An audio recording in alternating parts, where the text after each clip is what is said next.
Welcome back, everyone. It's been exactly 24 hours since we got started. I hope you enjoyed the sessions as much as I did. I found them very inspiring and full of ideas, resources, and tools. If you have missed any sessions, you can rewatch them on the conference platform under Watch Recording Now button. And then over the coming weeks, they'll be posted on the YouTube channel. I'm Nalini Davies. I'm the Vice President of Dark Sky International. There's a transcript function on the platform under CC. If you click the CC icon, you get the captioning. And also, translation is available for those who need it. If you need to chat to others or make any comments, use the chat functions. But if you want to ask a question, there's a separate feature for question and answers. And please submit your questions under that function so that they can be asked of the keynote speaker. And don't forget to get your event merchandise, both as a souvenir for the event for yourself, and you'll be contributing to the Dark Sky mission by doing this.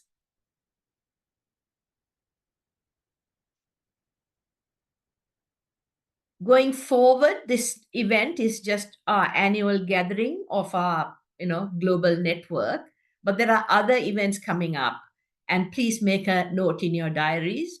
The International Dark Sky Week in 2025, it'll be from the 21st to the 28th of April. It's a big event globally, celebrated in a local context. And then we'll have the Capture the Dark photo contest. The dates haven't been determined as yet, but it'll be in the summer of 2025. And once again, we would have finished a whole year. The Earth would have turned back into the same position, and we'll have our Under One Sky 2025, 7th, 8th November 2025. So if you have enjoyed this conference, please note this in your calendar for next year. And we don't want you to see this as a complete, like an end in itself, but a beginning. So if you have been inspired by the conference, please get involved.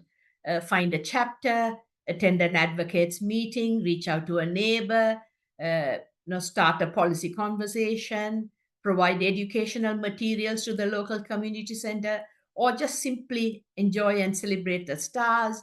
And as Ruskin said at the start, even closing your curtains at night, you'll be adding to the dark sky movement. So we look forward to your continual participation in the dark sky movement and support of Dark Sky International.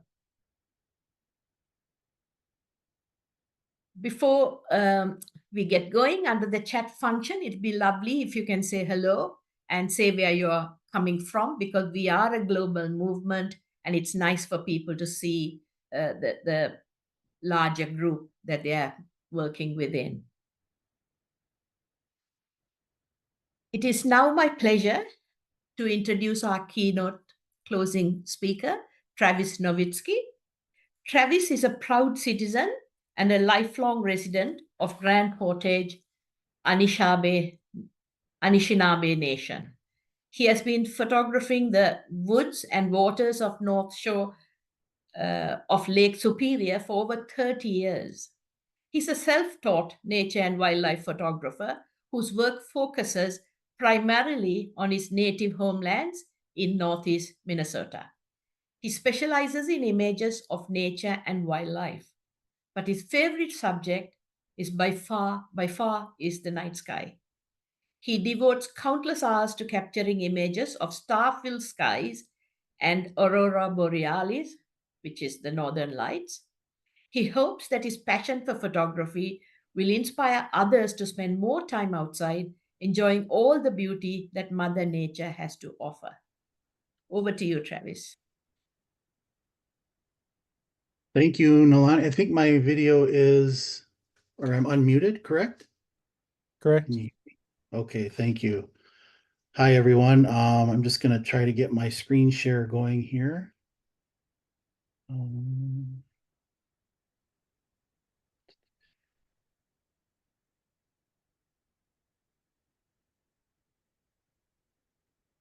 Give me 1 second here.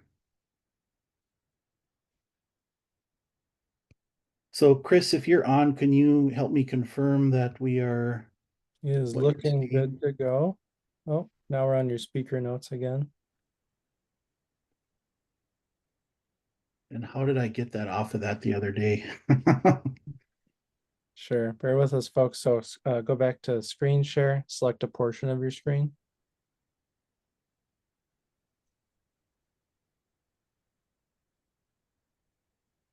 Under advanced. Advanced, that's where it was. Okay, thank you. Mhm. Portion of screen.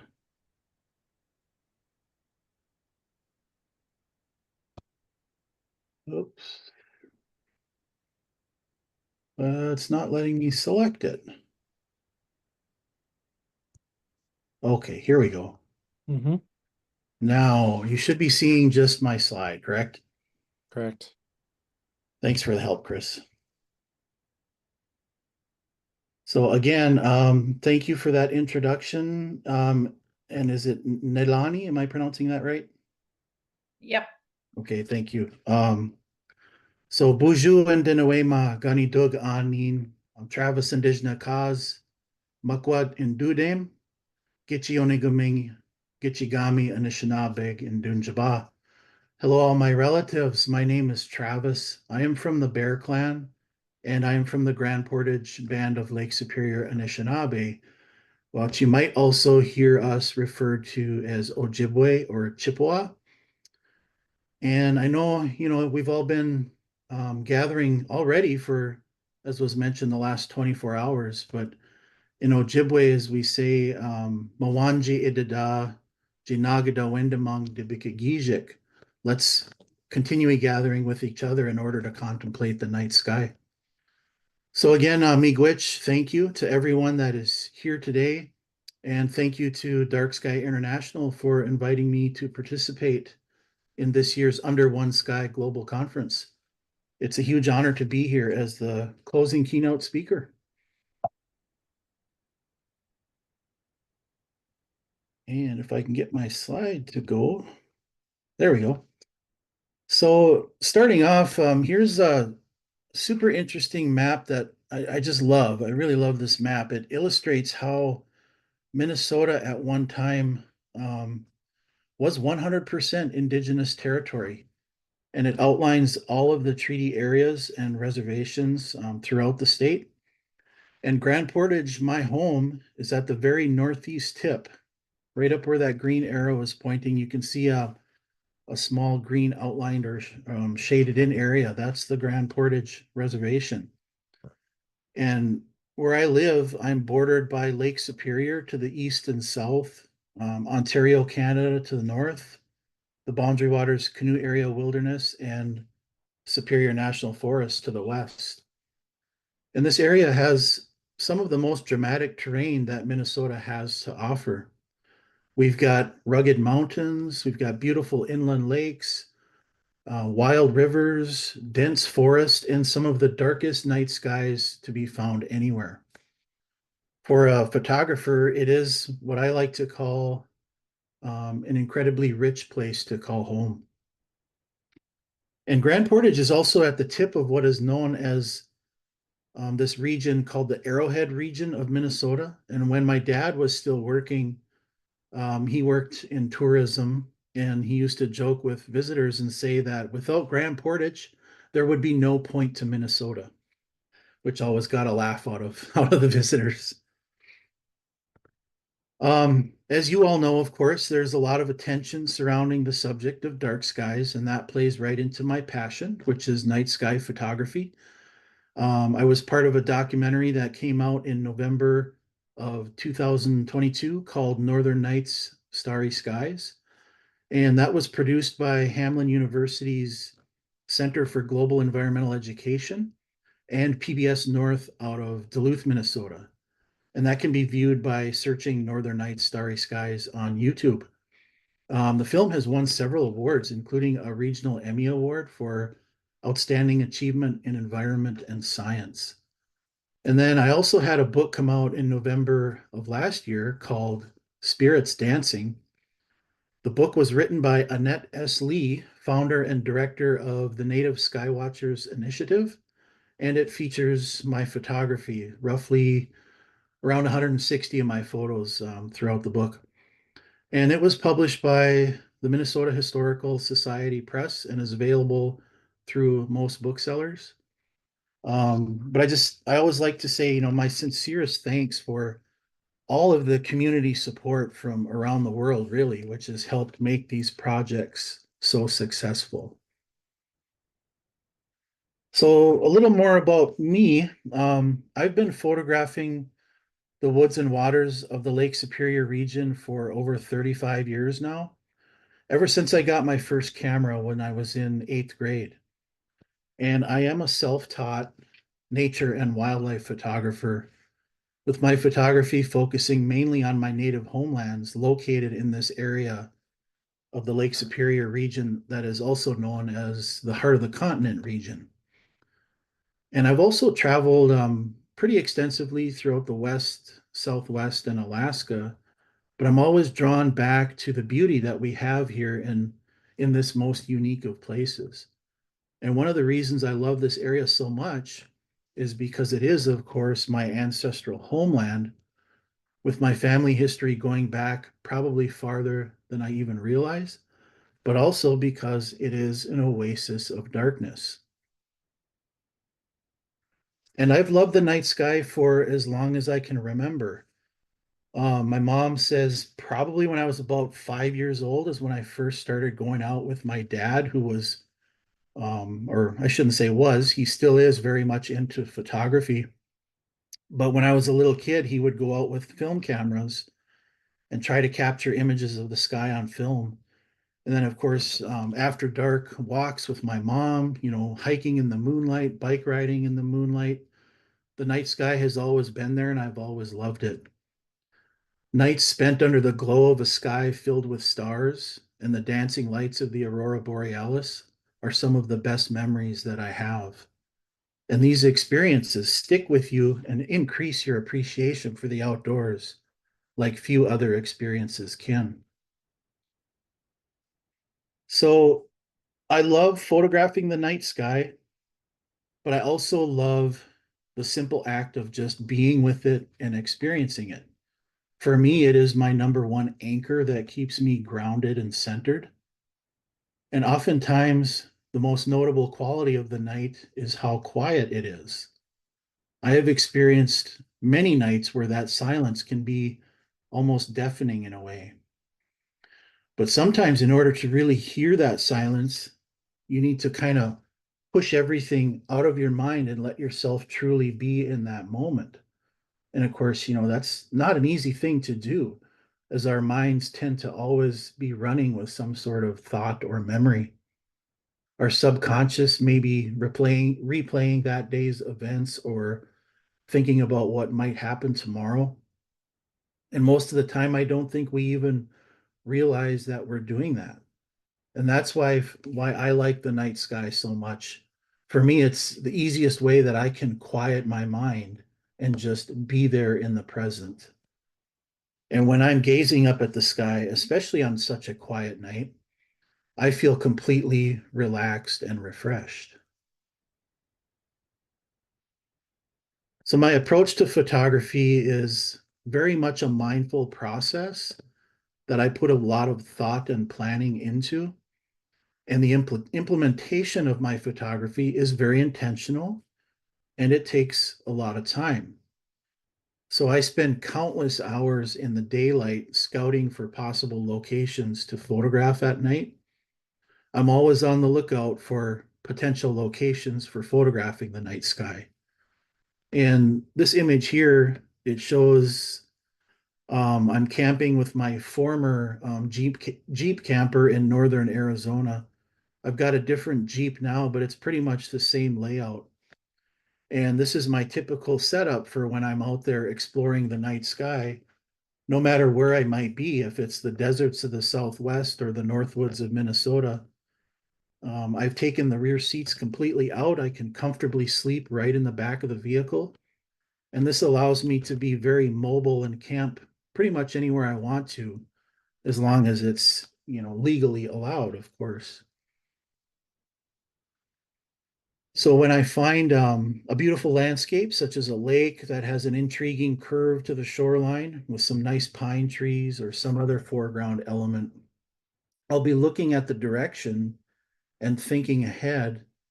In my mind, I'll be trying to visualize what that area might look like at night, whether the Milky Way would line up or whether it would be a good spot for some northern lights, and sometimes both of those things in the same location. But then I'll start to plan for when I might want to go back there at night to try and photograph these things. And in some cases, there are many, many hours, if not days, invested in scouting a location. And sometimes even years will pass before I make it back there to photograph at night. But throughout this planning process, of course, I'm spending time in these locations at different times of the day and different times of the year. And this time spent there helps create a familiarity and a connection to the place. And I do believe that investing in this process yields stronger photographic compositions and images that draw the viewer in and hopefully make them feel something. Maybe something along the lines of what I felt as I went through that process of making that image a photographic reality. So typically when I arrive on location, it'll be before it gets dark.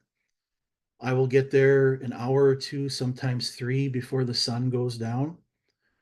And just sitting in a spot and watching the light change, that's one of the most magical things about being anywhere, really. You can be in the middle of a city and you can watch that same thing. Watch as the light washes down over the buildings in the skyline, getting warmer in color as the sun drops closer to the horizon. And as that moment is arriving, when daytime transitions into nighttime, the sunlight's going away, soon to be traded with starlight. In those moments, everything else kind of melts away. I'm there, I'm with the stars, and that's all there is. It's that simple.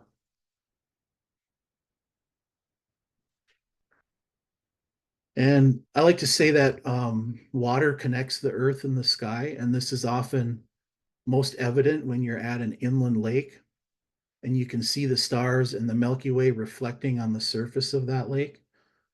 And on those nights when there's absolutely no wind, you can sometimes see this almost perfect reflection, this mirrored image of the sky. And if you're out on the lake in a canoe or a boat, the sky, in a sense, is both above and below you. It can feel like you're kind of floating out there in the universe, drifting through space rather than across the surface of a lake. And it can be hard to tell which way is up and which way is down. And no matter what's going on, no matter what kind of difficulty I might be having, I can go to a place like that and just lose myself in it and really get lost in that experience.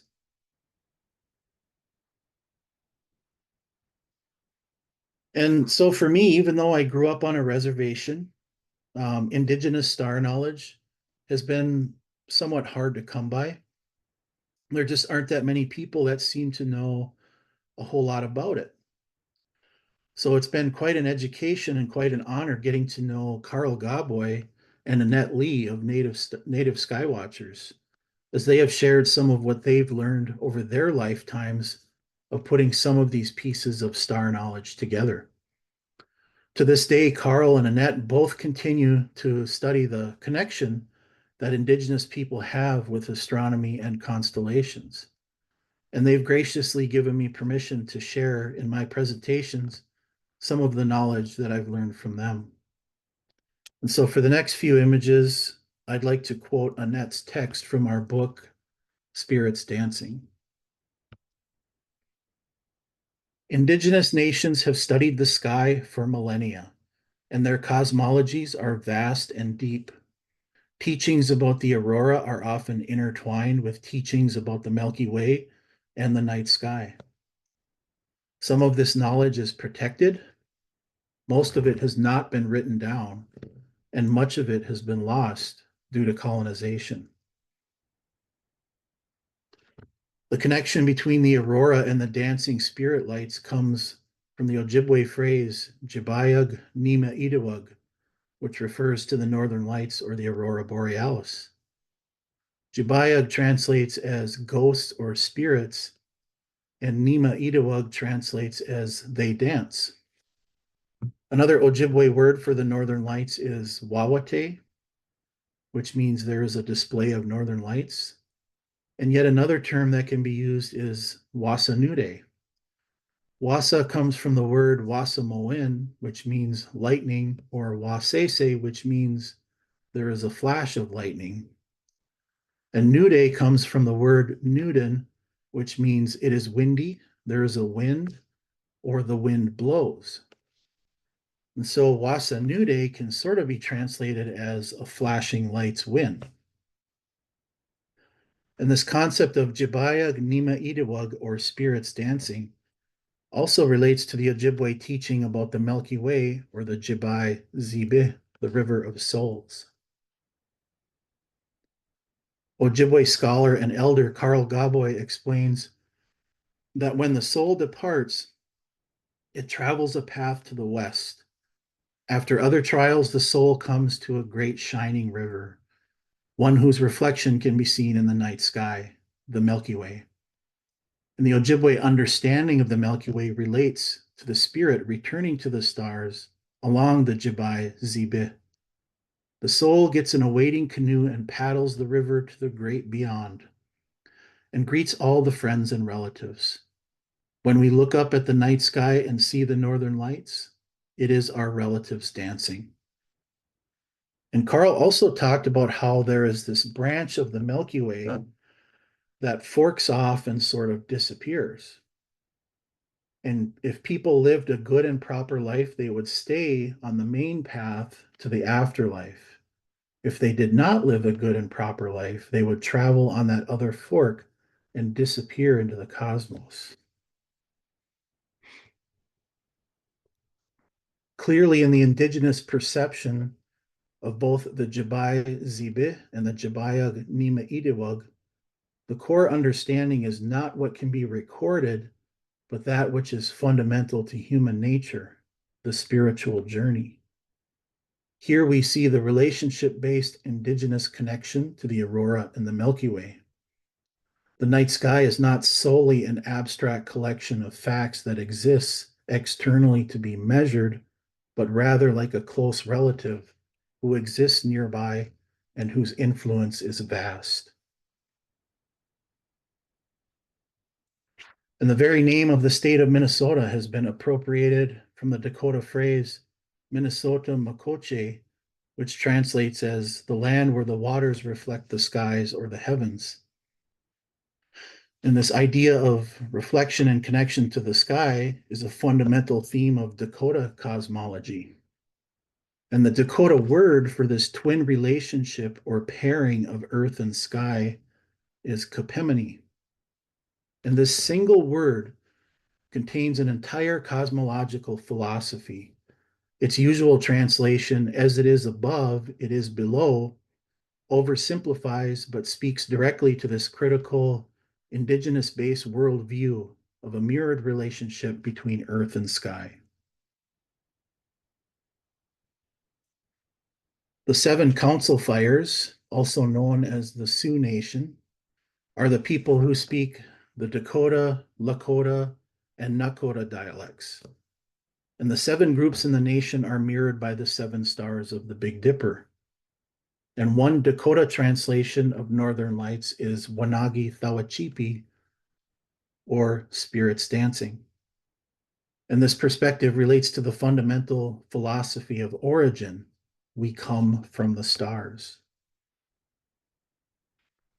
Lakota spiritual leader Arvel Looking Horse addressing native skywatchers in 2021, explained that we came here as a spirit from Star Nation.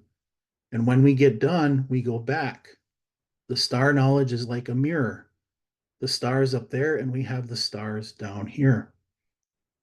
And the connecting bridge between here and the spirit world is the road of the spirits, or the Milky Way. So during one of our conversations, Carl talked about how moose are central to the Ojibwe culture. And being that I live where the moose live, I've been lucky enough to have had quite a few memorable encounters with them over the years. And this image is one such moment where, as I was paddling down the Pigeon River in northeast Minnesota, I came around a bend, and here was this beautiful cow and calf just grazing right along the riverbank. And as soon as I saw them, I stopped paddling and I grabbed my camera, which I typically have at the ready between my knees in the kayak. And as I drifted by, they both just watched as I glided past. And as I passed them, I had my camera up and I'm going by like this. And I just kind of went click, click, click, took about 5 images. And only one of them was in focus, which was this one. And that moment was mostly luck. I just happened to be there. Of course, I had my camera ready to go and things, so I was prepared in the event I did see something, but I was lucky to be there when the moose were there. Other encounters have required more deliberate planning and action, such as the time my friend Paul and I went moose calling near Eagle Mountain in Cook County. And Eagle Mountain is the highest point in Minnesota. And the best time to call for moose is first thing in the morning in the fall. And this location that Paul wanted to go to was about 30 to 40 minutes inland from Grand Marais. So this meant I had to get up a few hours before sunrise in order to have enough time to get myself ready to drive to Grand Marais to meet up with Paul, then drive inland to this series of logging areas where Paul had been seeing signs of moose activity. And we got there just as daylight was beginning to creep into the sky. As you can see, it was a very foggy morning. And we went to this first location that Paul had scoped out, and we called for over an hour and no sign of any moose.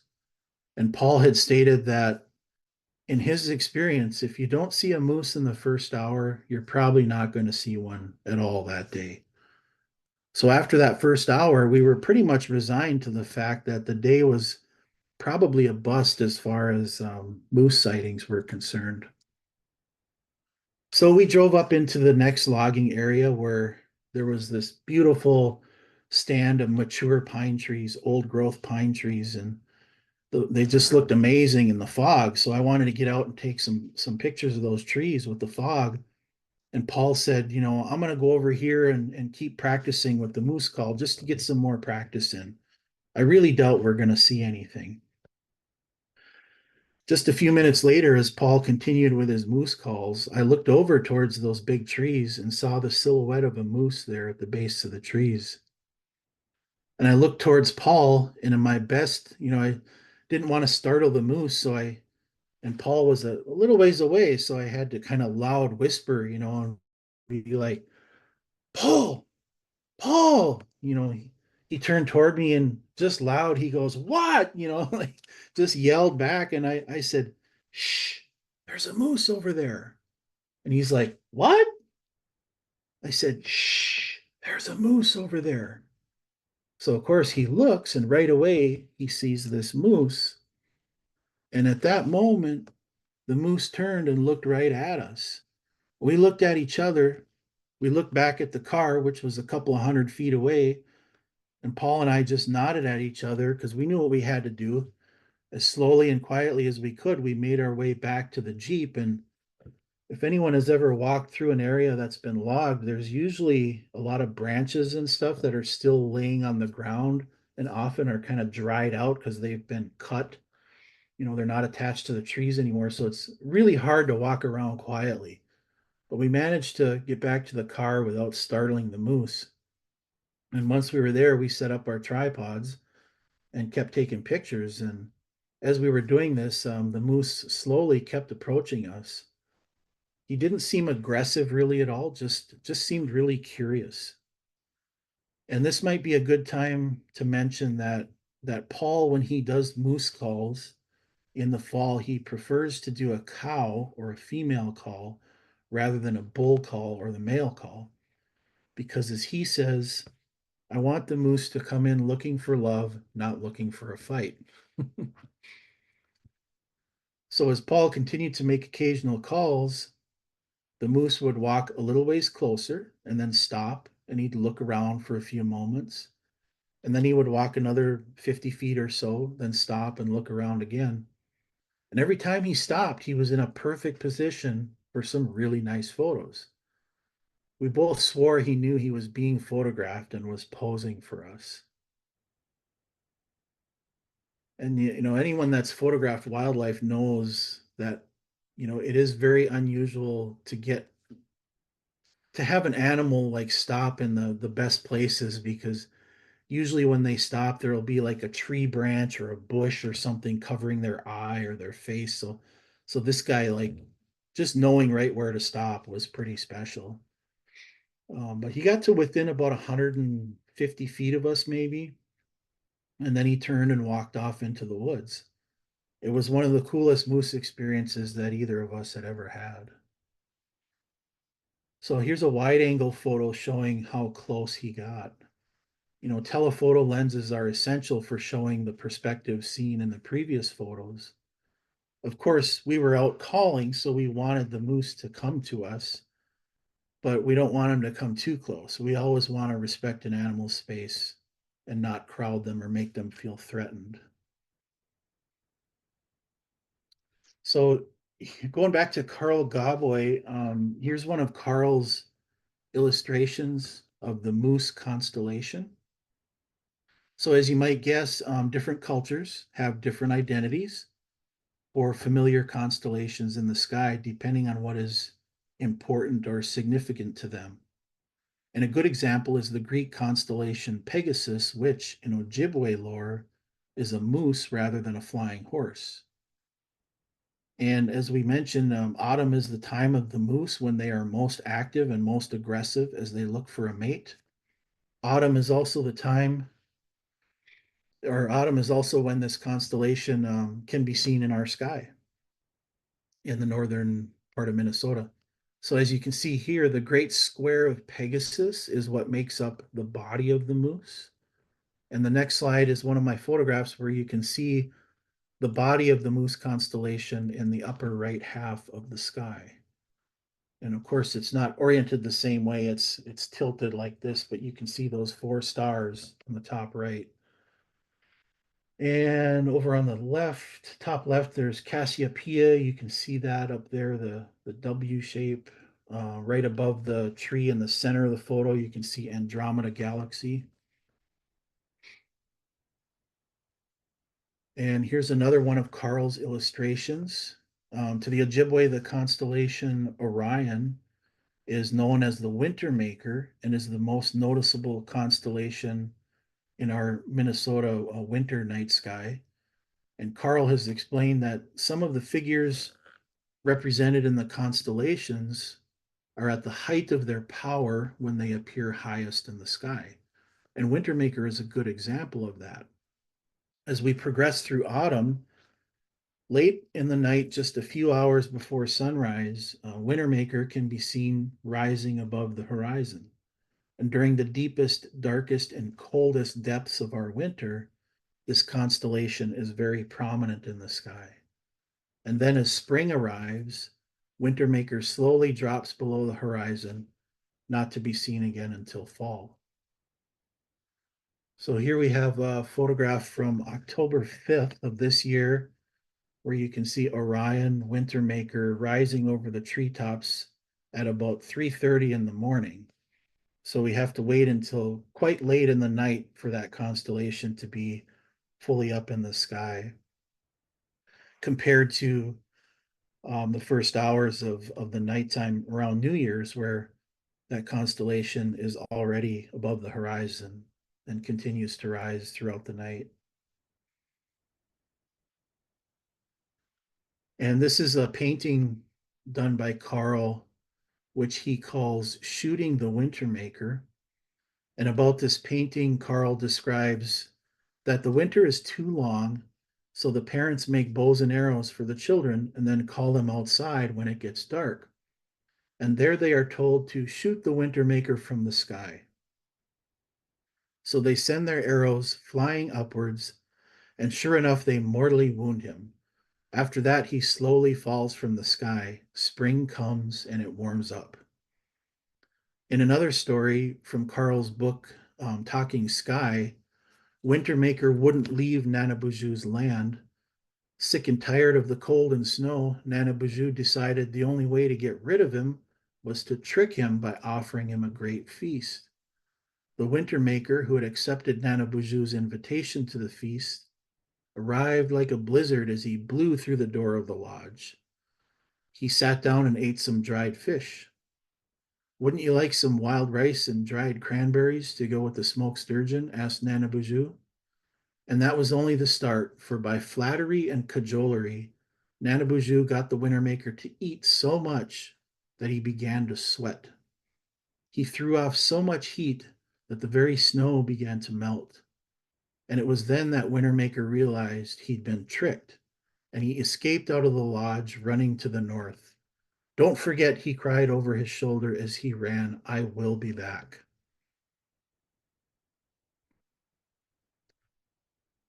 And a constellation that is visible to us in the summer is Nana Buju, or Scorpio.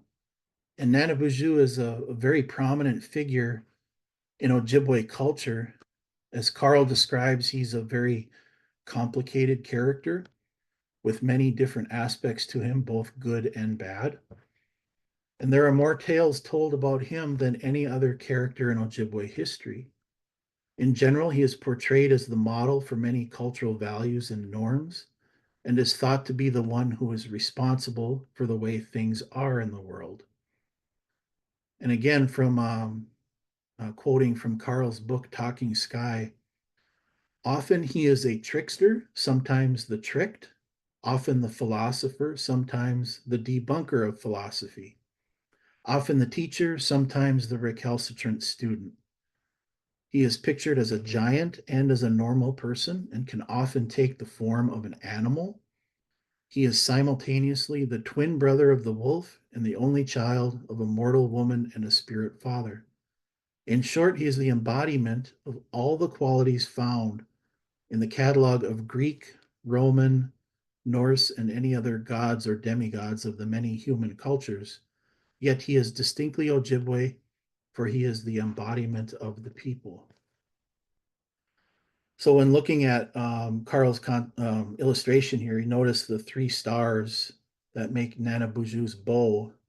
Those are the easiest ones for me to pick out that constellation in our sky. So if you look just off the right edge of this little island and look a little ways above the clouds, you can see those three stars making up the bow. And this is a pretty cool, well, I should say July 2018 is when this photo was made. And that was a pretty cool summer because there was this really neat conjunction of planets going on that summer. So in a lot of the photos I took that summer, people think that this bright object on the left, sometimes they're, oh, that must be the moon. Look how brightly that's reflecting in Lake Superior. But that was actually Mars. And then way off to the right, you can see Jupiter, and Saturn would be somewhere in the middle there in the Milky Way. And of course, we've got some cloud cover on the horizon with some light pollution bouncing off of those clouds. That's from Grand Marais, which is about 35 miles away. So the last constellation I'd like to talk about today is one that we are almost all certainly familiar with, and that is the Fisher. Although most know him as Ursa Major, the Great Bear, or more commonly, the Big Dipper. And fishers are really amazing creatures with incredible agility, and prowess. I've seen them move through the forest as if the forest isn't even there. They can climb trees more easily and silently than you can imagine. And while I've seen them now and then over the years, this is the only time I've ever gotten a good photograph of one. And this one, like that moose, he just seemed to want to pose for me. He sat there for several minutes while I just watched him from my car. And so, Ojibwe culture, most stories are only to be shared in wintertime when there is snow on the ground. So I'm just going to share a short summary of this Fisher story. And it's a story about how Fisher earned his place in the night sky. A story about a very long winter that would not end. And in this story, Fisher and his friends discovered that a great ogre beyond the edge of the sky had trapped all of the birds, and that's why winter would not end. It was decided that they needed to do something to free the birds and bring an end to this long winter. Fisher was chosen to go due to his speed and agility, and he ascended to the sky world by way of a great pine tree. And while freeing the birds, the ogre and his brothers released a great volley of arrows at the brave little Fisher. After many successful attempts to dodge the arrows, one of the arrows found its mark and pinned him to the sky by his tail. And around he turned, and there he is to this very day. So when you look at, this is a photo from July 2020, so we can see Fisher, Ursa Major, the Big Dipper there on the left. We've got Comet Neowise kind of right below it. And then since this was late July, we had the first few Perseid meteors streaking through the sky. And this shot, I was lucky enough to capture a nice bright one on the right side. So when you look at the Big Dipper, the handle of the Big Dipper would be Fisher's tail. The four stars that make up like that bucket of the Dipper are the main part of the Fisher's body. But if you continue to the right and down, you'll see two other stars, kind of an extension of that bucket, and that would be the rest of Fisher's body. And then the star below that, that would be his nose. And so while the Fisher story may seem like a sad story, it is in fact a story of bravery and courage and their rewards. For Fisher did not die. Each year he circles the heavens. In winter he crawls along the northern horizon, but in spring he gains power and ascends overhead. And as he reaches the zenith, the birds come and summer is restored. Then slowly he swings back to the west toward the horizon, and it's time for the birds to leave. So it is Fisher, in gaining power, who heralds the coming of the birds. And when he loses power, he's the messenger that tells them it's time to go. So one last passage I'd like to share from Carl's book, Talking Sky. When you think about it, stars are just stars. But constellations, the star figures, the imaginary lines drawn between them, are the imaginary lines drawn between them. And constellations reflect the identity of the people who drew them, their creativity, imaginations, wisdom, traditions, and science. And so trying to put together the Ojibwe night sky, the sky figures, and the stories is a real and important way of understanding, appreciating, and honoring the Ojibwe and their life on the land.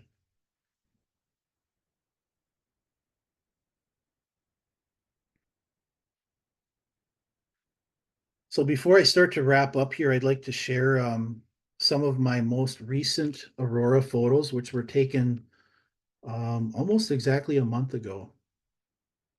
So I would imagine there are a number of people attending today that might have been suffering from sleep deprivation the week of October 6th through the 11th because of the aurora events that week. I know I was.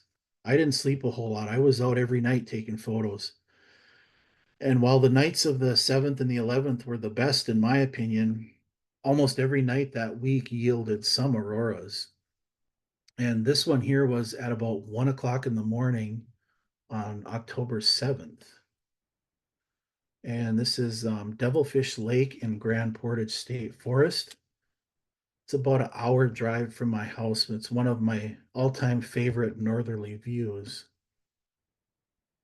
And then on October 7th, later that day at about 10, or later that night, I guess, at about 10 p.m., this was looking south over Lake Superior.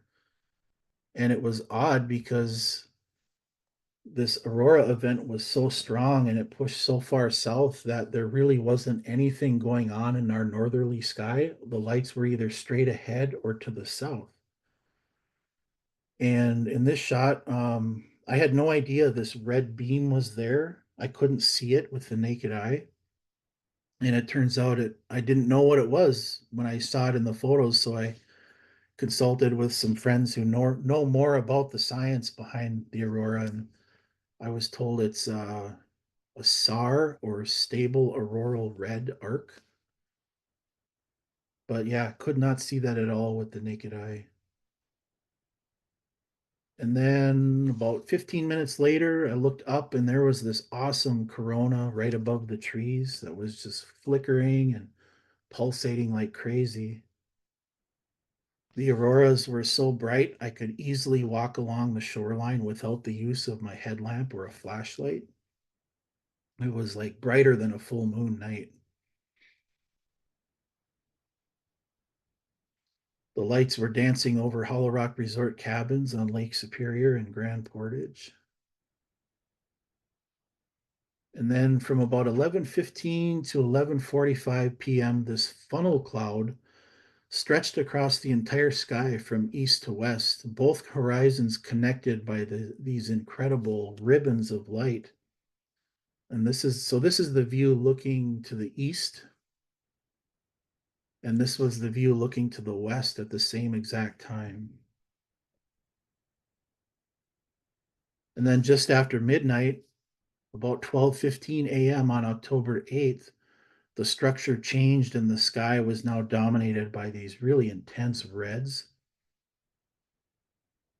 And then the same viewpoint as the funnel cloud a few images back, the funnel cloud's now gone and the sky is dominated by these red curtains. So there's really this fast shift that the sky just completely did a whole makeover in a matter of like a minute or two. It was so cool to see in person. October 10th and 11th was was one interesting night. So the evening of the 10th, the morning of the 11th, mostly cloudy for most of the night, but the clouds were thin and looked more like kind of a weird haze. And that haze gave my photos from that night a rather interesting and unique look. And the colors seemed a little more blue as well, instead of the usual warmer green that I typically see. Looking straight up into the sky, again, revealing some pretty mesmerizing views. And I really like these abstract ones, as you can often see a lot of interesting shapes and figures within them. I know when I show these to people, I get a lot of different answers as to what folks will see.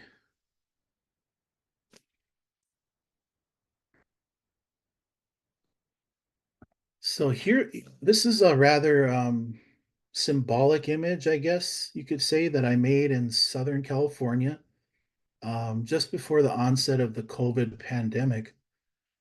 The desert landscape surrounding the town of Borrego Springs has a large variety of metal sculptures by artist Ricardo Braceda.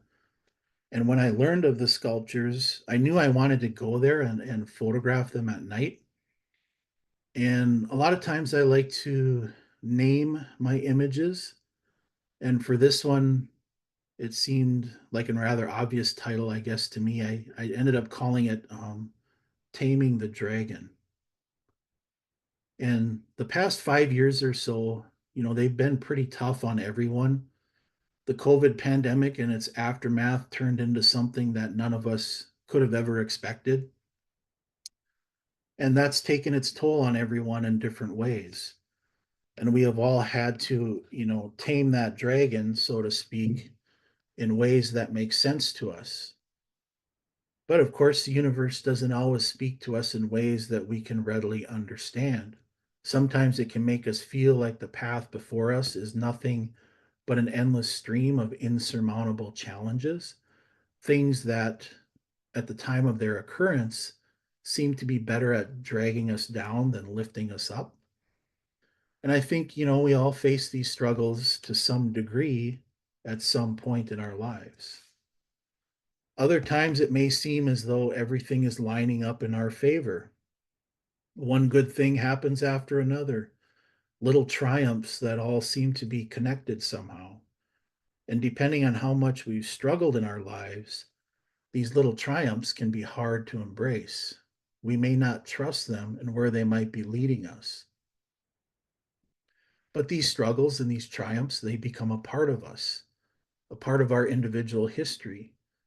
And that history determines who we are as a human being at this point in time.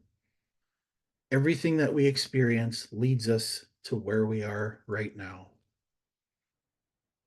And photography and the experiences that I have in the pursuit and creation of my images are very healing, and the night sky plays a large part in that. They've proven themselves in that regard time and time again throughout my life. I've already mentioned that I like practicing mindfulness and being in the moment as much as I can, and that's had a pretty profound effect on my life. But it hasn't always been that way. I used to busy myself with capturing as many images as possible and thinking about when or how I was going to share them with the world. But lately, I've been doing less of that and instead trying to really fully immerse myself in each moment and in each experience. And much of the time when doing this, I never even take my camera out of the bag. Sometimes when I do make images, I don't share them for maybe a month or more. Instead, I wait until it feels right to share them, if in fact I share them at all. And a while after I was already into this shift in my method, I watched a TED Talk with actor Joseph Gordon-Levitt, and his talk was about paying attention versus getting attention. And the takeaway quote that resonated with me was, if your creativity is driven by a desire to get attention, you're never going to be creatively fulfilled. And I realized, at least on some level, that that's how I had come to feel. I wasn't feeling as creatively fulfilled anymore because the reasons I was doing photography had become more about satisfying others than about personal fulfillment. So I've been striving to get back to that method of being more mindful with my photography. And in that practice of being mindful, I've noticed that I feel much calmer than I used to. My mind doesn't race the way it used to. I feel rested and peaceful more often than not. And my actions with the camera are much more deliberate and thought out than they used to be. And these last few photos are, I feel, good representations of that mindfulness. I feel like they really convey the sense of calm and peacefulness that comes with truly being in a moment right then and there. And they also remind me of a favorite saying and title of a book about mindfulness: wherever you go, there you are. So, in closing, I would like to quote Annette one more time from the Spirits Dancing book. For millennia, humans have gazed at the night sky in awe and wonder. Western science provides fascinating insights into the physics of what we witness. Indigenous knowledge asserts powerful human connections to the stars and the northern lights. Our own quiet observation strengthens and deepens our relationship to the sky. With careful attention, we can feel our connection to generations past who have shared these emotions and curiosity. And we can recognize our connection to future generations and our responsibility for preserving this experience for them. So with that, I would like to say miigwech. Thank you again for having me here today and sharing my work with you.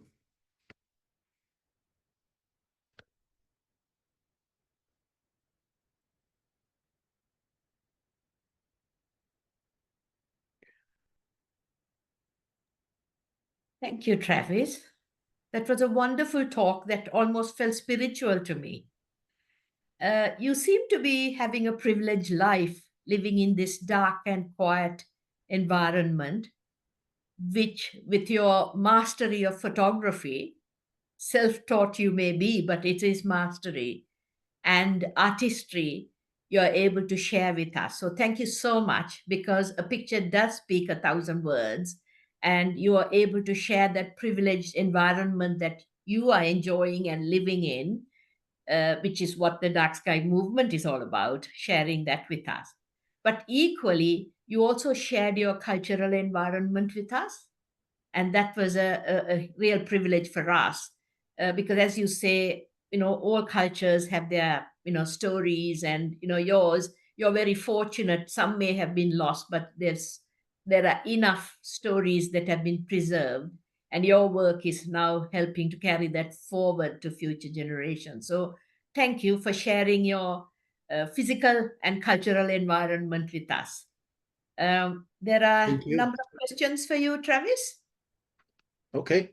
So let me start with this one, which is photographing similar places or in the same region.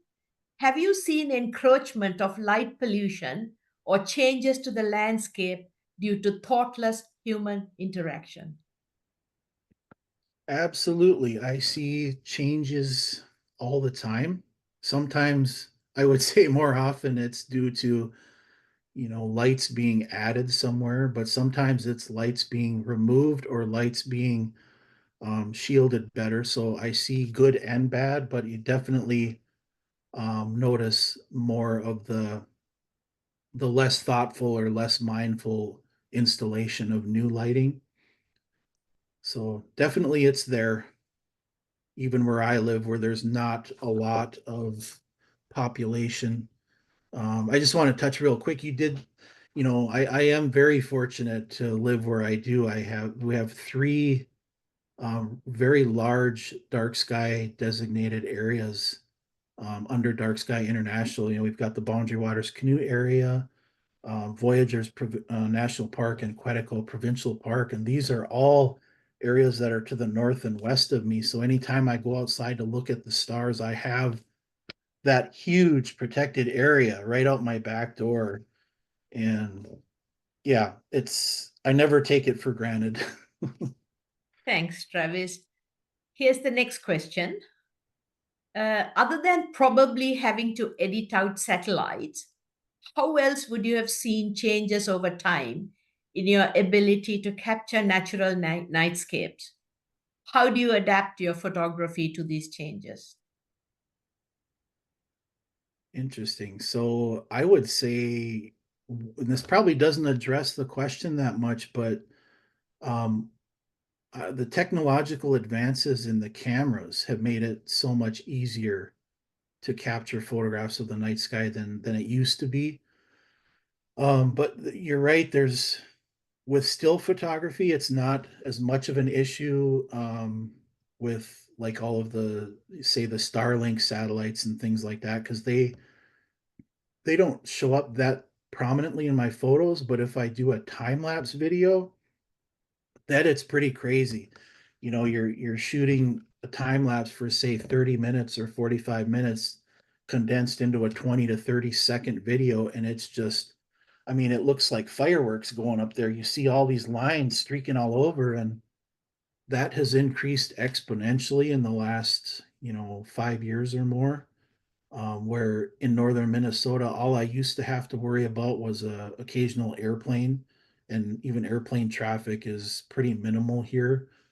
But the satellites, we really notice a So, lot of Travis, those. how do you deal with it when you have that in your images? Um, well, typically, again, it's so when you're shooting a still image, it's 20 to 30 seconds, this like snapshot in time, right?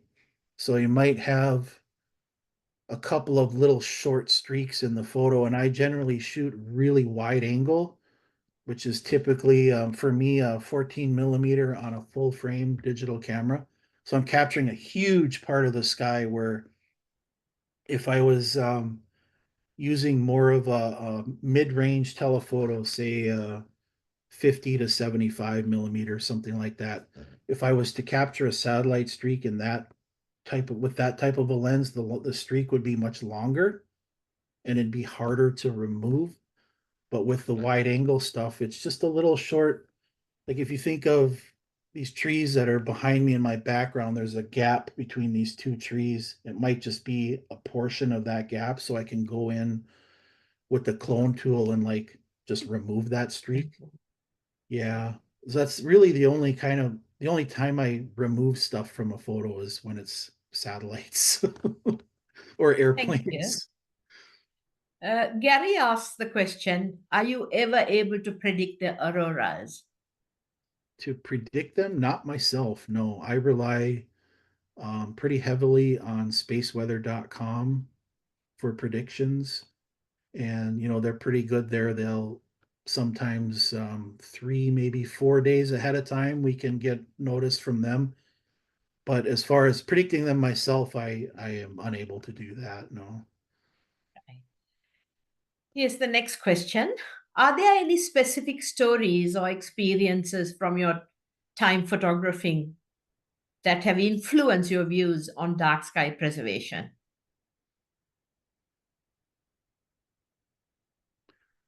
Ooh. I think just going back to what I talked about at the beginning of the presentation, having the childhood where, I had the access to good dark skies, like, and of course, 30, 40 years ago, they were darker than they are now, even where I live. But so much of as we all know, so much of the world's population lives in an area where you can never see the Milky Way. And for me, I was very fortunate. I could walk out the front door and see it right over Lake Superior every night. I can walk out my back door and to the north and see the northern lights if they're happening. So I don't have to travel to see it. So many people do have to travel to see them. But I think growing up in that environment and having parents who embraced that darkness too, that more than anything is what instilled the love for it. And when I started with the camera, like I mentioned, I think I mentioned that I was about 8th grade when I got my first camera, and um, that further enhanced the connection that I have to the outdoors, but it also further enhanced that desire to want to go outside at night and spend more time with the night sky.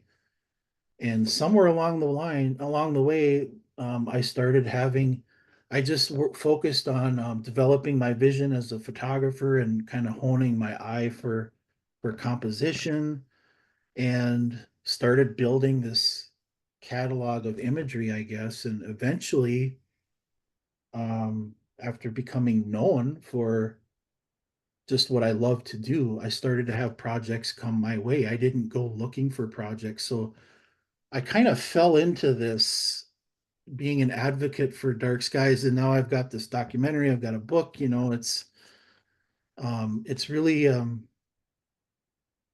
I don't know what the words are. It's humbling, it's amazing, it's all kinds of things. But again, it's what my passion has brought to me, and then what I've been able to do with what's brought to me to bestow back on the world, I guess. That I still can't put to words like how that feels, how awesome that is. Thank you. So Casey asked this question. Was Jim of Tar a relative of Carl Gorboy? I'm interested in getting a picture of the Minnesota map in one of your early slides. Thank What you. was the name? The first name? Jim of Tower. I'm not familiar with who he is. So I can't answer that. I don't know. Yeah. And what about the Minnesota map? Are you happy to share that? I believe, well, the presentation was recorded, right? Yes. So I don't know if you can find that map in print anymore. Yeah. It's hanging at Grand Portage State Park, and that's where I got the photo of it. But I don't know if it's anything that you can directly source anymore. It's a pretty old map. That's okay. I think, as you said, your recording will have your slide so people can Yeah, see it there. yeah. Thanks, Travis. So David Horn asks, you mentioned the term capamany early in your talk. It Oh, was to do Capemini? with Yeah. capamany. It was to do with the reflection of the sky on the water and how both are connected. Can you provide the correct spelling of that word? I want to get the spelling correct and do more research on the term. Okay, so that portion was from the text that Annette Lee wrote for the book, and the way she spells it in the book, there could be variations on it. I would imagine because most indigenous languages, are there can be a lot of variance in dialect and how they're Yeah. spelled. But in the book, it's spelled A Kapemni. Am I able to put that in the chat? Can I Yeah. chat or not? Yeah. So, Chris, you can do that, hopefully. We'll move on to the next question. Andy asked this question. Thank you for such a thoughtful talk with such beautiful images. Is there a favorite image that came out just as you imagined when you composed it? And is there an image that provided a wonderful surprise? Lots of images have been surprises. Quite a few, more than I can count. The moose one is a good example where I just came around the bend in the river and boom, there were those moose. I had no idea I was gonna, get that photograph that day. And one of the later ones I showed where with Comet Neowise, the Big Dipper, and then the Perseid meteor. So when I went up to photograph, that night I was mainly looking to photograph the comet. So getting the meteor streaking through was a happy surprise. Where it was also a little bit of air glow in the sky that night, so that was a nice bonus as well. But yeah, I can't really pin it down to just one image that has been, unexpected in a good way because there's too many to count. What was the other part of the question? Was there anything that came out exactly as you had hoped? Oh, um, yeah, there's been a few, again, several where, and I think this just again comes from having such a familiarity with an area, with a landscape, and having this you know, developing this understanding over time of where the Milky Way is going to be, depending on what time of year it is or what time, spring to fall for us is when we can see it or see that, line of the Milky Way. So I've had times where I've planned shots. There was one in the presentation where I was standing in between some large pine trees, and you can see my little silhouette of me standing on the shoreline, and the Milky Way is right there. Like I knew that there was a real strong chance that when I went to that spot that night, that the Milky Way would be right there where I thought it would be because of previous visits there. So I would say that's one example where it did come out the way I had hoped and I had planned. Okay, So yeah. thank you. And here's a question from Niraj Dev. Have you wished that in doing your landscape pictures, an animal would just come by and stay still and add more to the shot? Has that ever happened? Oh, I wish for that all the time. I'm always, in Northeast Minnesota or anywhere in northern Minnesota, people come to this area hoping to see moose. And I've lost count how many times where I've been standing out there with the Milky Way reflecting in the water and or the aurora dancing like crazy and going, wouldn't it be nice if there was a moose that walked out there and stood there in the water, and stood nice and still for 30 seconds so I could get a good shot of him. Of course, it doesn't happen, but there was one time where I caught a nice shot of a great blue heron that I didn't even know was there until I was on the shoreline of Grand Portage Bay. So this is on Lake Superior. And there's a small creek that runs into the bay and has these rocks that kind of stick up out of the water in the bay. And it was a full moon night.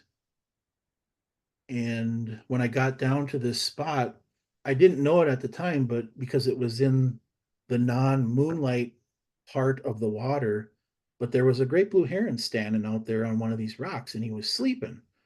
But as I hung out there for a while, the moonlight, kind of tracked across like this. And when it hit this rock, there was this heron there. And so I took out my telephoto and I got a great shot of a frame filling shot of just this bird standing on the rock, some of the water all just glistening from the moonlight, and the bird standing there just nice and still. He was nice and tack sharp, wasn't a fuzzy photo. And that was, he didn't walk out while I was there, but it was kind of revealed to me after a few minutes or after some time sitting there, and just being able to capture that was really special. Thanks, Travis. I'm going to ask the final question, which is mine. You have your photography and you as a person have evolved over time. Where to next? What's the next project or plan or direction? Well, we are, by say we, the same, some of the same crew that worked on the Northern Nights Starry Skies documentary. We have also started work on a Southwest version of that film, so we're hoping to complete a kind of a working title of, I think it's The Glittering World, I think is what we settled on. The Glittering World Starry Skies Southwest. So we have done a little bit of filming for that, but we're still looking for funding and looking for supporters. So that's hopefully what will be coming next. Probably, several years away still from completion, but yeah. Okay. Thank you, Travis, for sharing, as I said, your environment with us. It was wonderful and well received. Thank you. It was my honor. Thank you. Okay, so I will now pass this on to our wonderful executive director of Dark Sky International, Ruskin Hartley, to give his sort of closing out words. Well, thank you, Nilani. Thank you for joining us. Thank you for hosting us. I wanted to start by thanking Travis for that remarkable, inspiring, beautiful presentation. We were very fortunate, I think, 4 years ago that Annette Lee kicked off, I think, our first virtual conference with her wonderful words, her incredible stories, and her just passion and inspiration, and her concept of seeing with two eyes, honoring indigenous knowledge and honoring Western culture, and that has been a framework that is so powerful for all our work together. So thank you for being so generous in sharing your stories, and I for one can't wait for your new book and work to continue coming out. I also wanted to thank everyone who's participated over the last 24 hours now, 24 hours and counting, the 900 plus of you who registered, many of whom have joined us to make this such a wonderful, successful conference over the last 24 hours. We've had people from at least 53 countries participating. I wanted to thank all of the speakers who gave so generously of their knowledge and their experience and their time as volunteers to support this community and engage in the dialogue and engage in the conversation. So thank you. And I also wanted to thank all my colleagues, some of whom are here with me in the room and will join me at the end, and others who are online virtual. You know, we are a small team supporting this incredible community, and when people are asked, they just say, okay, what needs to be done? How can we do it? How can we roll with it? And how can we pull this together? And I know what drives us forward is the passion for all of you all around the world. As I've been thinking about this, I've really been kind of taking my key from some of the words that Tom actually shared with us from the start that actually resonated with your talk, Travis, about how important language is, right? How important language is in framing a problem, how important language is in solving a problem. And I think your presentation is also a reminder that our language is degraded when we lose the night sky ahead, right? There are words and concepts that we would not have today were it not for those connections with the sky overhead. So when we're erasing that, when we're erasing the view of the night sky overhead, in a sense, we are erasing culture. We're wiping it clean. And that is just a tragedy, and that should not be happening around the world. Over the last 24 hours, we've traveled around the world, right? We've been from Western Australia to the Caribbean. There was some talk there that maybe the skies in the Caribbean are better from an astronomy seeing perspective than the Atacama Desert. So I'd love to see that conversation continue. We've been from Nicaragua to Nepal, and we've been from the streets of Leeds to the trails of Appalachia, where Leanne took us on a walk through those darks, really talking to us about the darkness as a cornucopia of life, where wonders await, and not seeing it just as where dangers lurk. I think many of us now have this travel wonder. There are places we now want to go and visit because of the landscape and the sky overhead. Many of us have probably been angered by some of the images of bad lights and the graphs that we've seen of places that are being lost. And we've also been inspired by stories. We've been inspired by stories of hope where communities are coming together to make a difference. In ISA in the Caribbean talked about grassroots community conservation, communities coming together and protecting the turtle nesting habitat, so that those majestic animals can have a future. It's one of the few places where the populations are rebounding, where in so much of the world we're just seeing stories of loss. We've been inspired by the stories of economic hope, like communities embracing night sky protection as a way of supporting rural communities. And we've heard great stories about the value of being recognized as a certified international dark sky place. I'm also thinking and mindful of some of the wisdom that Nolani shared from us from the start about how this has to be about darkness, but also light.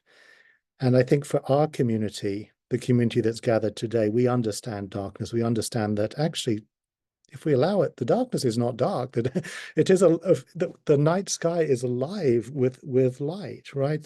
Travis's photos showed that, be they starlight or aurora, air glow, and now with modern technology, even the phone in your pocket can start to unveil some of that, and that gives me great hope. Because while they continue, as Rick had shared with us, the world is an urbanized world.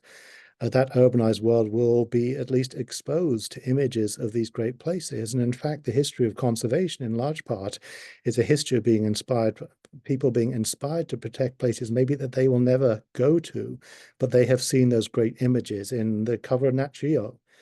And I think our challenge as a movement is to make sure that that is not the future, right? In a sense, it is not the future. We don't want these night skies to just be places that we have to go to and travel great distance. And as Travis has alluded to, and Richard shared in his remarks, the proliferation of satellites, the exponential growth of satellites suggests that in the not so distant future, when there's 100,000 satellites whizzing overhead, we should not take it for granted that we'll always be able to go out and see a naturally dark sky.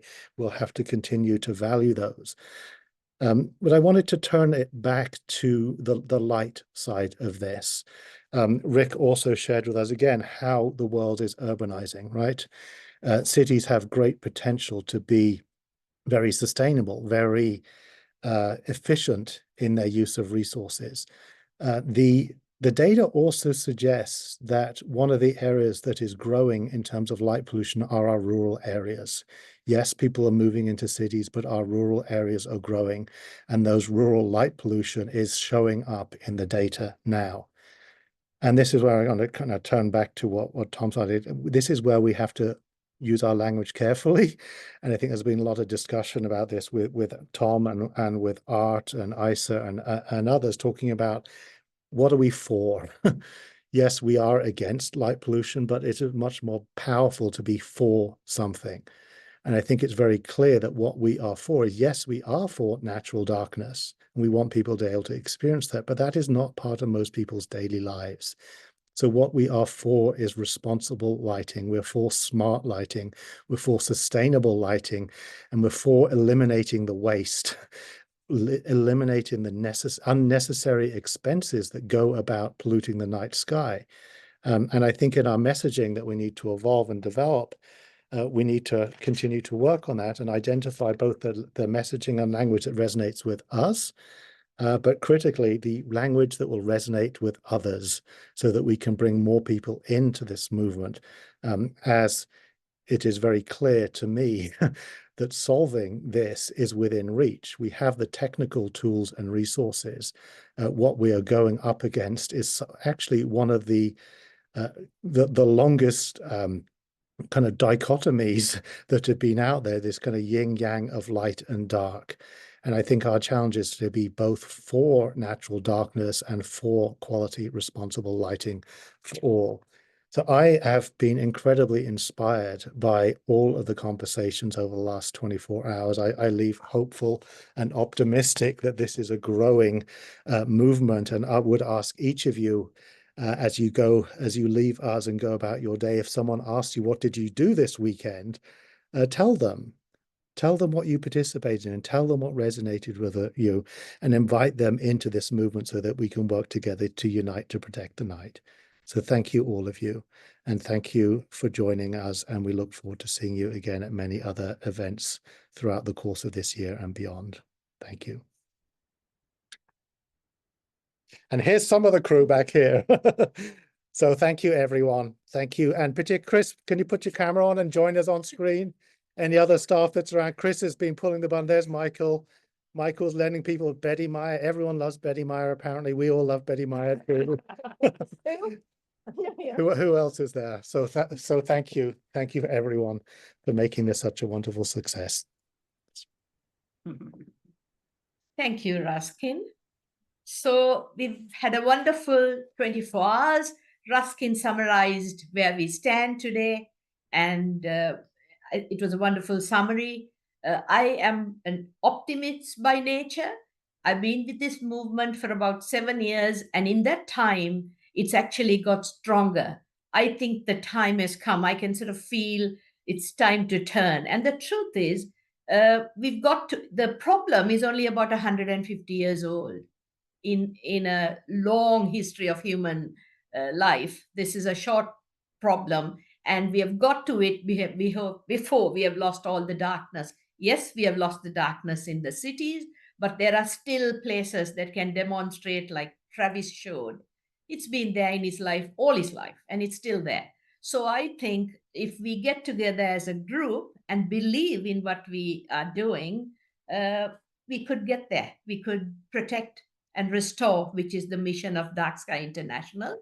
So I hope you found it inspirational and stimulating, and that you continue to support the Dark Sky movement and also Dark Sky International's mission, because we need your support in advocacy, helping with our projects, and even becoming members or donations in every which way. Whatever that you are able to do will help us to go forward faster and better.